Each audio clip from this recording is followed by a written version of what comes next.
Alright, this is going to be a beta version of the FM receiving module. We're going to see if we can make this work with this camera setup. So we're going to turn this on, just so you can see what the screens look like. I'm going to hit any key. Here are the barcode setups, just so we have them. Number 1, on, off, and number 2, and number 3. Try to keep the screen centered. And number 4, and number 5,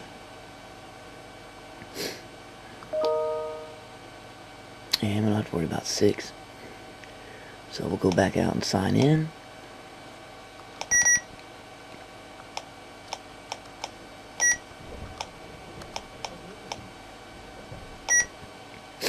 And there's our menu: verification, receiving, inventory.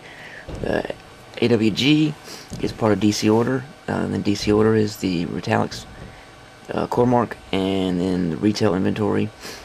So you have actual SMS inventory number 3, and then you have the retail inventory number 7. So we're just going to do price verification for this video. And you're going to come up, you can always hit 1, go back to main menu, and go back 1 to verify. And this will be where it gets a little tricky. Let me see if I can do this or not.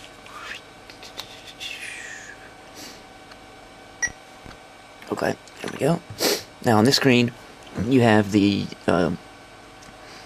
description is in bright green. It's kind of hard to tell on the screen.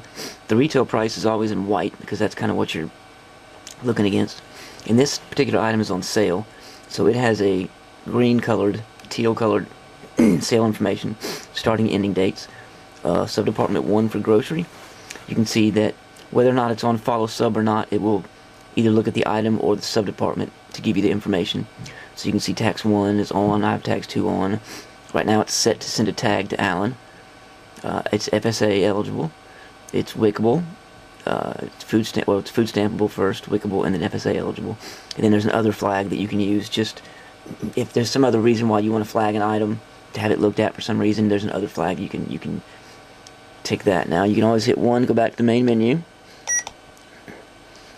And when I do that, basically I'm saying that you'll never scan a UPC 1, 2, 3, 4, or 5, because that's your menu items, which I don't think that's going to be an issue. But so if I scan another item, this item is not on sale or TPR, so you'll see that middle section is empty. Let me find my mouse traps here. Oh, here they are. Scan this other item. So this one's on TPR and not sale. So you'll notice that it has a blue TPR section. Type is TPR. So you can see the starting and ending dates. You can see all the flags. Now if I want to toggle the tag flag, if I hit 2, if it's on, then you'll see that tag flag will be off. So if I want to hit 2 again, that'll turn it back on. Also, if I hit 5, that will toggle my other flag. And then if I hit 3 for price discrepancy, I'll be able to go in and change the price. So I can do it by just saying, we'll just say 125. So I don't need any decimal places. It's going to put those in there for me. 125 for 1.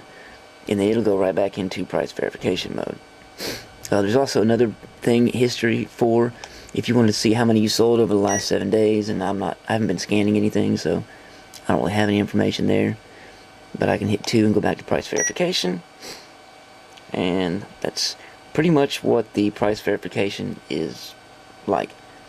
And from here you can just scan. And by the way, also if you have a not found, so I'm going to scan this will probably be a little weird, Microsoft keyboard box, which has a barcode on it. If I can get that in the camera. Probably not. I'm going to scan that barcode, which is not in my database. And what will happen is, if I get a not found, it's going to take it a second, but it will actually go back out to my server and run a query against an online database and try to pull back a description. So if you have your buggy and you're out in the aisle and you scan a not found, it'll say not found. If the server can return a description, then you wouldn't need to put that item in your buggy. But on the other hand, if the server did not return a description, you kind of want to throw the item in the buggy and then bring that with you. And then there's a report in SMS Pro that will show you all the not founds that were recorded through the FM. If it has a description, it'll show it, and if not, then you can take that item out of the buggy and write the description in, and that should make not founds a lot easier to submit. So that's going to wrap up the beta version of price verification.